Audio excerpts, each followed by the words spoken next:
Warahmatullahi wabarakatuh. Bertemu lagi dengan saya Mirza Alfan sebagai moderator, dan kali ini kita akan membahas mengenai Islam dan lingkungan hidup. Ya, di sini sudah kedatangan beberapa narasumber. Yang narasumber pertama Arwimatu Solihat, Lalu Mukhtar Rahman, Pening Pujaningrum, Arwidayati.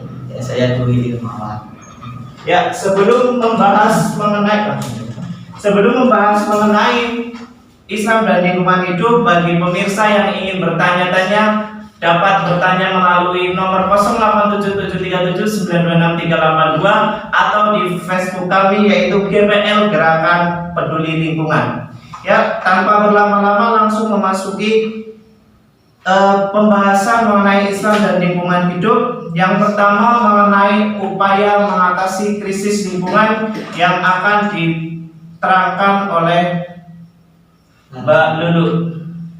Langsung saja, berbagai upaya mengatasi krisis lingkungan. Yang pertama, sebagai upaya mengatasi kondisi sumber daya hutan yang rusak agar dapat pulih dan fungsinya, maka Departemen Kehutanan telah menetapkan 5 kebijakan prioritas pembangunan kehutanan, yaitu yang pertama, pemberantasan pencurian kayu di hutan negara dan perdagangan kayu ilegal. Yang kedua, revitalisasi sektor kehutanan, khususnya industri kehutanan. Yang ketiga, rehabilitasi dan konservasi sumber daya hutan. Yang keempat, pemberdayaan ekonomi masyarakat di dalam dan di sekitar kawasan hutan. Dan yang terakhir, pemantapan kawasan hutan. Dan selanjutnya akan dijelaskan oleh Mbak Bening bagaimana menurut Anda upaya mengatasi krisis lingkungan. Pendekatan ilmu pengetahuan dan teknologi memang diperlukan dan masih diperlukan agama untuk terlibat dalam upaya keluar dari krisis lingkungan.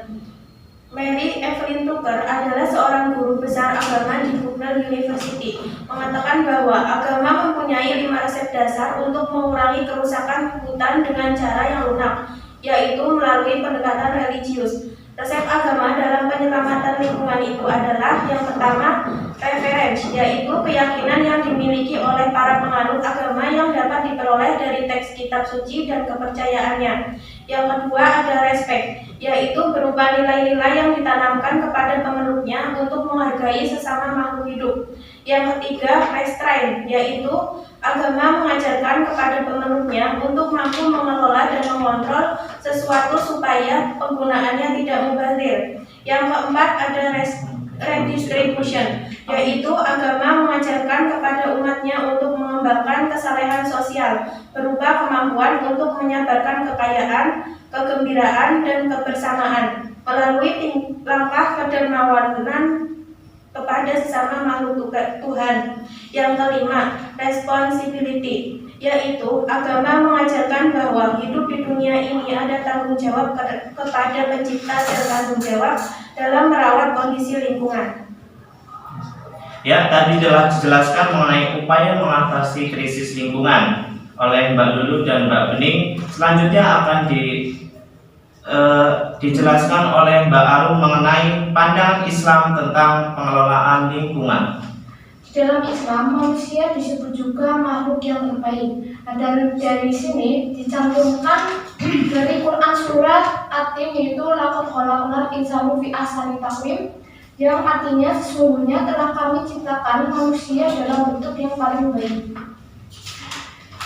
Mengapa manusia itu dijadikan khalifah? Karena manusia diberikan anugerah, yaitu kemuliaan yang dibuktikan dengan potensi akal dan potensi fisik, yaitu dari potensi akal bisa berkembang menjadi ilmu pengetahuan, sedangkan potensi fisik bisa menjadi keterampilan.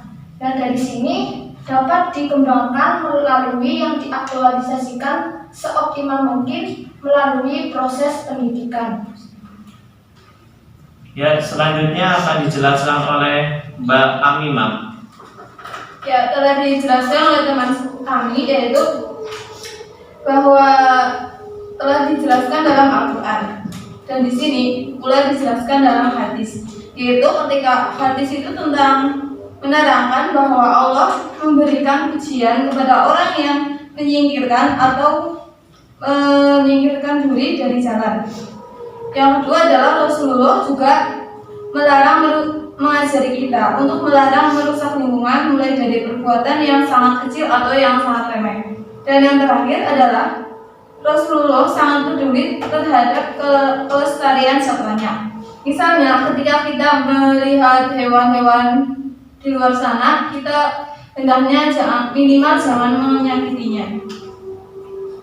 Dan di samping itu Rasulullah juga melarang merusak lingkungan mulai dari hal yang paling sepele. Misal kita membuang kotoran manusia itu di bawah pohon yang sedang berbuah atau membuangnya di air yang tenang sehingga mencemari lingkungan dan keadaan sekitar. Yang selanjutnya kepada Mas Dwi, menurut Anda pandangan kewajiban umat Islam dan upaya pemerintah dalam pelestarian lingkungan hidup itu seperti apa?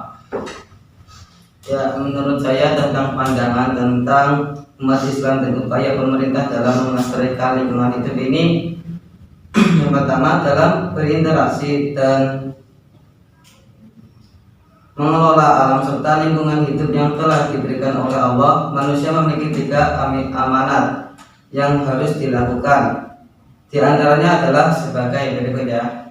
Yang pertama itu al-intifak, yaitu Allah mempersilahkan kepada manusia untuk mengambil manfaat dan mempergunakan hasil alam dan sebaik-baiknya yang bertujuan untuk kemakmuran dan kemaslahatan umat Islam. Yang kedua itu al-tibar, yaitu manusia dituntut untuk senantiasa memikirkan dan menggali rahasia di balik ciptaan Allah supaya dapat mengambil pelajaran dari berbagai peristiwa alam. Dan yang ketiga itu al-islah, yaitu manusia diwajibkan untuk selalu menjaga dan memelihara kelestarian lingkungan hidup. Ya, yang selanjutnya itu dengan amanat yang telah dijelaskan di atas, pemerintah dari Departemen Ketuhanan merangkul semua pihak dan kalangan untuk bersama-sama menjaga dan melestarikan lingkungan dengan cara pembangunan hutan. Pembangunan hutan itu dapat berupa social forestry, hutan kemasyarakatan, pengelolaan hutan bersama masyarakat, hutan rakyat, gerakan rehabilitas hutan, dan lahan gerhan. Kecuali menanam dewasa memanen atau KMDM, dan masih banyak lagi upaya memberikan peran sebesar-besarnya dalam melestarikan lingkungan hidup. Ya, demikianlah penjelasan dari para narasumber mengenai Islam dan lingkungan hidup. Ya, jadi pembahasan kali ini sangat menarik ya. Jadi dapat disimpulkan bahwa kita itu harus selalu menjaga lingkungan kita. Jika tidak, apa yang rugi juga manusia itu sendiri, karena ketika lingkungan itu rusak maka akan berdampak pada manusia itu sendiri seperti banjir, longsor, dan lain sebagainya. Ya, di sini sudah ada pertanyaan yang masuk. Yang pertama itu dari Mbak Eli dari Kebumen. Ya, pertanyaannya itu adalah mengenai apakah di desa narasumber sudah ada kegiatan seperti bersih lingkungan? Ya, langsung saja dijawab. Mulai dari Mbak Amimah. Terima kasih untuk pertanyaan yang dari Mbak Eli, yaitu apakah di desa kami sudah ada kegiatan pembersihan lingkungan? Ya, dulu memang ada dan sekarang juga masih ada. Namun ketika ingin bersih-bersih kita harus melaksanakan undangan terlebih dahulu atau menyebar undangan, begitu. Ya, kalau di sisi desa Mbak Lulu gimana? Kalau di desa saya sendiri masih aktif dalam melaksanakan bersih lingkungan. Ya, 2 minggu sekali masih berjalan. Rajin ya, Iya. sekali.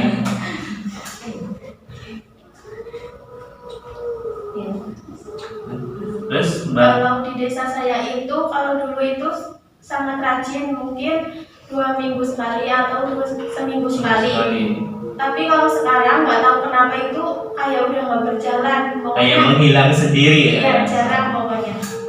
Ya, terus ke narasumber berikutnya Mbak Arum. Ya, kalau dulu ya rajin setiap 1 minggu menjalankan kerja bakti, tapi kalau sekarang jarang-jarang, paling kalau ada banjir biasa kerja bakti baru. Terus Ya. kalau ada acara-acara besar gitu Iya, ya. seperti ya Idul Fitri baru. Iya. Ya. Terus kepada Mas Dwi.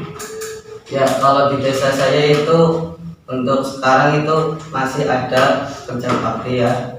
Itu biasanya itu dilakukan setiap bulan sekali oleh RT di warga saya. Itu sudah dijadwalkan setiap bulan ada kerja bakti seperti bersih-bersih di lingkungan, bersih-bersih selokan, dan juga ada biasanya kalau ada bongkar rumah, bedah rumah itu biasanya ada kerja bakti untuk menanggulangi kerjasama di lingkungan tersebut. Ya. Itu biasanya yang dilakukan di warga saya. Ya, demikianlah jawaban dari para narasumber. Jadi ada yang tetap masih berjalan, ada yang sudah berhenti. Ya, pertanyaan selanjutnya dari Mas Fathur asal dari Wonosobo mengenai jika daerah Anda selalu terkena banjir, langkah apa yang Anda lakukan agar terbebas dengan banjir? Dari narasumber. Ketika di desa kami ada banjir, langkah pertama yaitu kita mengevakuasi terlebih dahulu mana rumah yang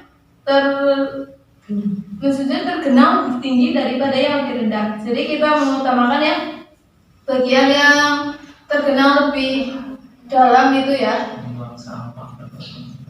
Kita mengevaluasi itu terlebih dahulu. Jadi ketika ingin fungsi.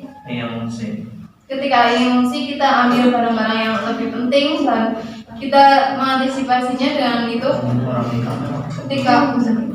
Ketika telah terjadi banjir, ketika akan banjir, kita untuk mengantisipasi banjir itu sendiri, kita membuang sampah pada tempatnya dan sampah yang seharusnya yang tidak bisa teroleh dengan cepat kita bakar secara bersama-sama. Ya, untuk ada tambahan dari narasumber lain mengenai jawaban ini, cara menghindari agar tidak banjir. Ya, saya akan mencoba menjawabkan dari pertanyaannya saudara Fatur yang dari Wonosobo mengenai cara menanggulangi banjir di lingkungan kita ya. Itu yang pertama, sebagai warga yang di masyarakat saya itu biasanya sudah ada tempat sampah yang disediakan di warga untuk bisa membuang sampah di tempatnya. Jadi selalu terjaga untuk lingkungan di desa saya, sehingga setelah adanya membuang sampah di tempatnya itu menjadi lingkungan yang bersih dan akan menjadi terhindar dari banjir. Karena salah satu penyebab dari banjir itu adalah membuang sampah yang tidak pada tempatnya, seperti ada di kali, di sungai-sungai yang ada di lingkungan, sehingga itu menyebabkan tersebarnya di sungai sehingga menyebabkan terjadi banjir.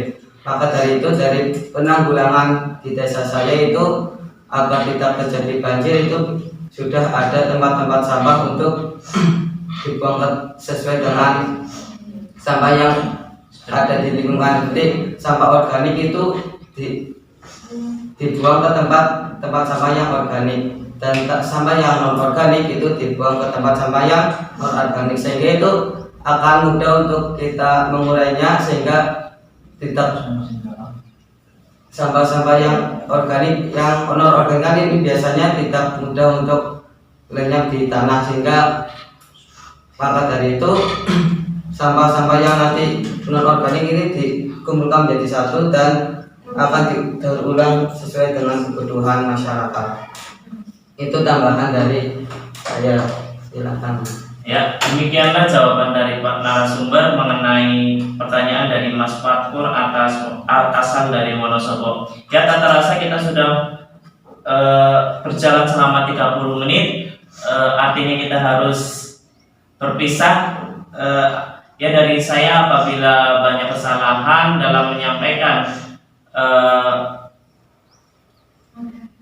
Apabila saya ada kesalahan dalam moderatori kali ini, saya mohon maaf sebesar-besarnya dan terima kasih atas kehadiran para narasumber. Wabillahi taufiq wal hidayah. Wassalamualaikum warahmatullahi wabarakatuh. Waalaikumsalam warahmatullahi wabarakatuh. Demikianlah presentasi dari kelompok kami, kelompok 1.